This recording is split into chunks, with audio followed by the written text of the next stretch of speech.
A ver, podemos entender que algunos directores quieren hacer su propia versión de los clásicos del cine y darle su toque característico. Por ejemplo, Scarface. La original es de 1932, dirigida por Howard Hawks y Richard Rawson. Y en 1983, el director Brian De Palma hizo un remake con su toque y estilo, adaptando la historia a la época, misma que se convirtió en un clásico de culto. Pues este 2025, el director Luc Besson dijo: ¿y por qué no me hago mi propia versión de la historia del conde Drácula? Y como es francés, nacido en París, la ciudad más romántica del mundo, decidió quitarle todo eso feo del terror y hacer una historia trágico-romántica. Y nos presenta un conde Drácula más enamorado que nunca, tanto que tarda más de media película en morder a alguien, que en tiempos Drácula son como 200 años. Ok, entendemos que Besson no es como Zack Snyder, que se atrevió a hacer un remake de Dawn of the Dead de George Romero, renovando el género zombie con más acción, brutalidad y anotándose un éxito en su carrera. No, Besson no va por ahí. Él se va lento, nos plantea la maravillosa vida marital que tiene el príncipe Vlad y su amada Elisabetta. Viejas escenas de la pareja compartiendo intimidad en sus habitaciones cuando son interrumpidos para llevarse al príncipe. Vlad le pide al obispo que cuide de su Elisabetta y este le dice que sí, que va a rezar mucho por ella. Pero en una emboscada muere Elisabetta. Bueno, si no muere no hay historia. El caso es que el príncipe va con el obispo y le reclama que por qué no le cuidó bien a la esposa. Este le dice: ¿vieras cómo recé? Y pues Vlad se enoja porque no rezó lo suficiente. Y ahí mismo lo mata con su espada, reniega de Dios, le dice que su vida ya no es de Dios, que ahora es suya y ya. Según Besón, esto fue suficiente para que Vlad se convirtiera en vampiro, ya que en toda la película no hay ni media justificación del hecho.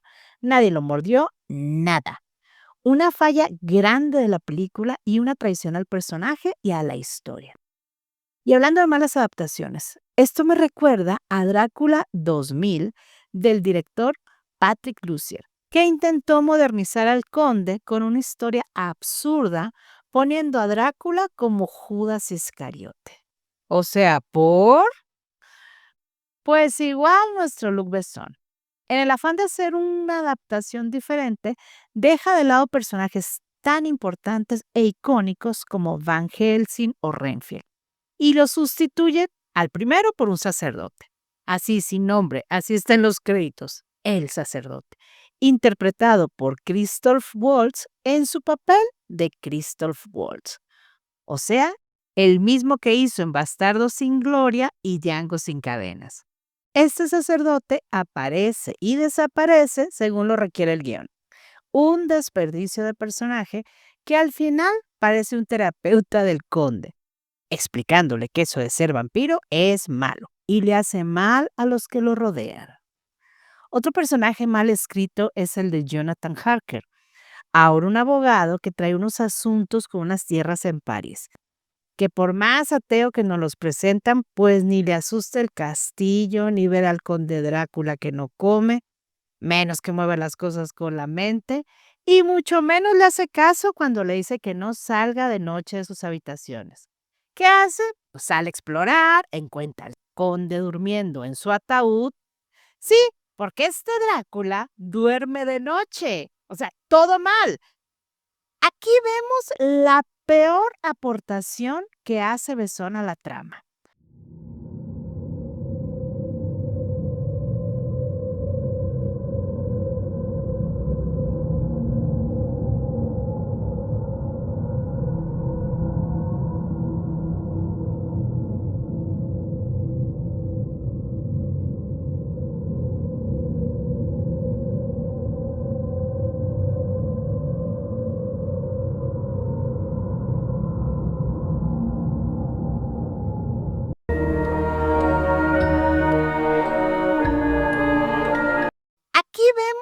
la peor aportación que hace Besson a la trama. Unas gárgolas en CGI tan mal hechas que hacen ver hiperrealistas a las de animación del Jorobado de Notre Dame de Disney. Ahora, no sé ustedes, pero yo no recuerdo un Drácula dicho a ningún vampiro que le concediera un último deseo a una de sus víctimas. Pues este sí lo hace. Y Harker, muy vivillo, le pide que le cuente la historia de su vida. ¡Y Drácula se la cuenta! Quiero pensar que a Luc Besson se le traspapeló el libro del perfume de Patrick Suskind, porque ahora resulta que Drácula, después de 200 años de no encontrar a su Elisabetta, se manda a hacer un perfume muy especial que atrae a todas las mujeres. Y así se pasa otros 200 años, pues perfumándose en medio de bailes ridículos y repetitivos en las cortes europeas. Y olvídense del viaje en el barco. De Rumania a París, pues se llega en tren. O sea, cero viaje en el barco. Situaciones terroríficas o oscuras, nada de eso. Esta es la versión completamente insípida, deslactosada y gluten free. Si el director tenía tantas ganas de hacer algo diferente, pues se hubiera inventado su propio personaje. De eso pedimos nuestra limosna. De nuevas historias, nuevos personajes, nuevos escenarios. ¿Para qué otra adaptación de Drácula? Todavía no nos recuperamos del Nosferatu oscuro y bigotón de Robert Eggers para que en menos de un año nos traigan un Drácula tan cursi y aburrido. ¿Hay algo bueno? Pues sí, los vestuarios. De hecho, la parte técnica está bien, aunque muy parecida a la estética de la versión de Ford Coppola. Y mal copiada, porque el peinado de este Drácula nos recuerda más a Padme de Star Wars que al de Coppola. Drácula, una historia de amor, es una película más, completamente innecesaria, irrelevante, que va directo al montón del olvido sobre este personaje. Calificación 1.5. Ni modo, lo siento. Sigue siendo la mejor versión, la de Bram Stoker Drácula de Francis Ford Coppola, y en adaptaciones libres, Nosferatu de F.W. Murnau de 1922.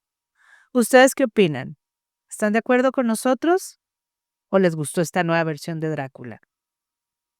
Déjenos sus comentarios, hypeen este video. Si no se han suscrito al canal, ¿qué esperan? Se los va a comer Drácula si no lo hacen. Y nos vemos la próxima semana con más reseñas. Bye. Te invitamos a ver estos videos. Suscríbete a nuestro canal, dale like y comparte.